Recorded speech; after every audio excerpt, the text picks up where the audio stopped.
Okay, moving along over here in the Memches Devarim, the 48 ways. The next one is something that is called Oyeves HaMesharim. Someone who loves the Mesharim, the uprightness, the justness, the straightness. Says the Tiferes Yisrael the following idea. Mesharim hainu divrei chachma. It's referring to the words of chachma, of wisdom. What does that mean to say? A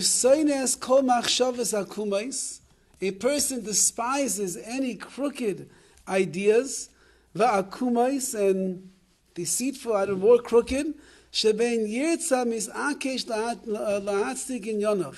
When a person is using crooked ideas to try to justify things that are really wrong, so the one who's Oyev Mesharim, who loves the Mesharim, he loves the ideas of justice, he loves the ideas of uprightness, he despises such things.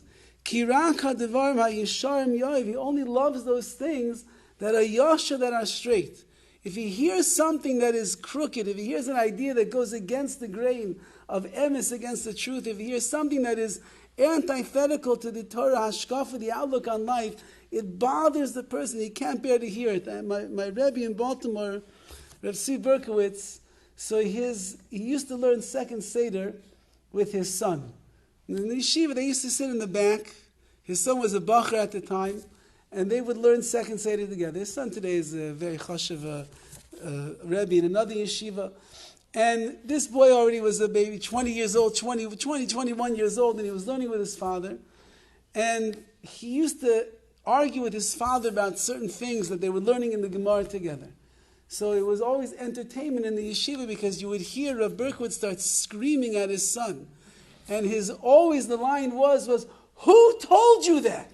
Who told you that? Where did you hear that from?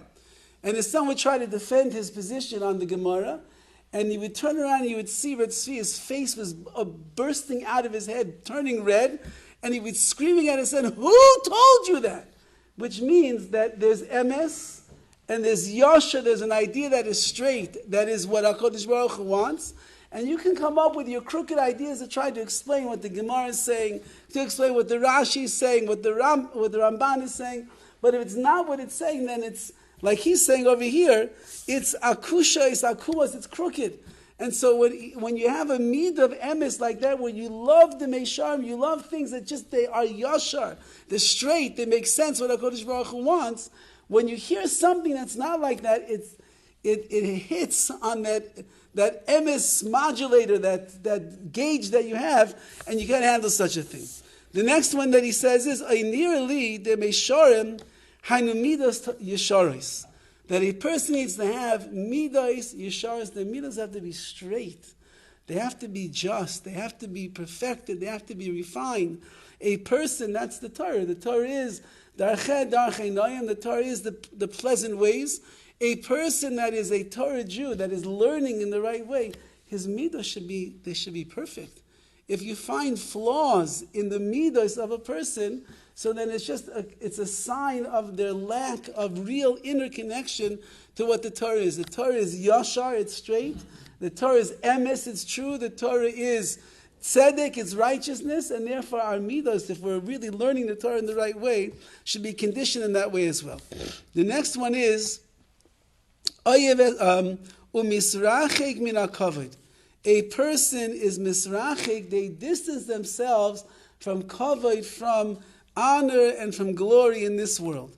Says the Tiferes Yisrael. And that is, it's not enough that you're not running after kavod, you're not running after honor. Rather, he says, even if people would like to honor you, they'd like to give you respect. So keep yourself away from them. Mitzad tznius, because of your humility, your modesty, you're staying away. I'm not running after cover, that's one thing. But if somebody else is coming and trying to be mechaber me and tell me what a great person, and you do this and you do that, says the Tiferes Yisrael, stay away from such people. Because they're going to make you into a person that's seeking and looking for kavod. You must be someone that recognizes very well your shortcomings, people are honoring you because they don't know what a horrible person you are on the inside. They don't know all the weaknesses that you have, all the deficiencies, all the things that you're lacking. So they tell you, oh, you're so great, you're this, you're that. Yeah, but I know what's going on inside. I know what I'm missing. I know what I'm lacking. I know where I'm falling short. And therefore, a person that is honest with themselves, he recognizes that. He should be lowly in his eyes constantly. And when he thinks and he lives his life accordingly, his lave is nishbar, it's broken. It is humbled and subdued inside of his heart. So one of the other Meforshim says over here the following idea. The Gemara in Kedushin says, "Sha'achacham sha'am chayavim la'amod befanov." If you're a chacham, you're a Talmud chacham, you're a Rabbi, whatever, and you're a person that if you walk into a room, the people should stand up for you, which is the custom. Lo yatriach aleim. Don't do it in such a way that's matriach them, that obligates them to always be standing up for you. If in fact you could go in another way, so that they won't have to stand up for you, that is what you should do. Now, Moshe Feinstein was infamous for going into so many different rooms where there were hundreds of people, and there were students, and there were people that honored and respected him. He would find like the back entranceway to enter in so that nobody would have to stand up when he walked into the room. The great tzaddik, Rav Aaron Leib Shleim Zecher Livracha, so one of his tzava, in his last will and testament was that he didn't want hespedim, he didn't want eulogies by his levai, he didn't want people to make a big fuss, he didn't want it to go all around town he didn't want such a covet.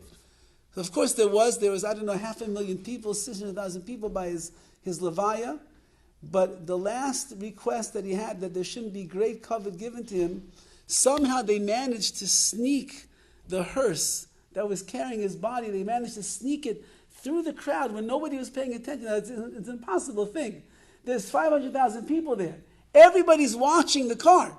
Somehow they were able to manage, they snuck the car around, got it into the Beis HaKvaros, into the cemetery, and when they brought him out to bury him, there was this tiny crowd that was in the cemetery at that time. Because that was the wish of Rav Aaron Leib. He didn't want covet, he didn't want honor, he didn't want people being mafar, he didn't want people being megazim to make, what's the word in English? Exaggerate, thank you. They didn't want to, perfect timing. They didn't want to exaggerate how great he was. He was great, he was a tzaddik, he was shine, but he held himself so small. And so HaKadosh Baruch Hu was fulfilled his last wish. That I think if you look at the pictures of the actual burial, there's a small little crowd in the cemetery over there in Bnei Brak, because they somehow managed to escape the big crowd and get his burial at that way. And that's what it's saying over here. If you're someone not only who is not running towards covet, but you're finding the ways to run away from the covet, away from the honor, that is the way that a person remains humble in the eyes of HaKadosh Baruch Hu, and then we're able to be mekabel the Torah in the right way, be'ez Hashem. I don't think that we're going to end up finishing off all 48 ways by the end of before Shavuos, but we'll continue this week, be'ez Hashem, try to get through as much as we possibly can.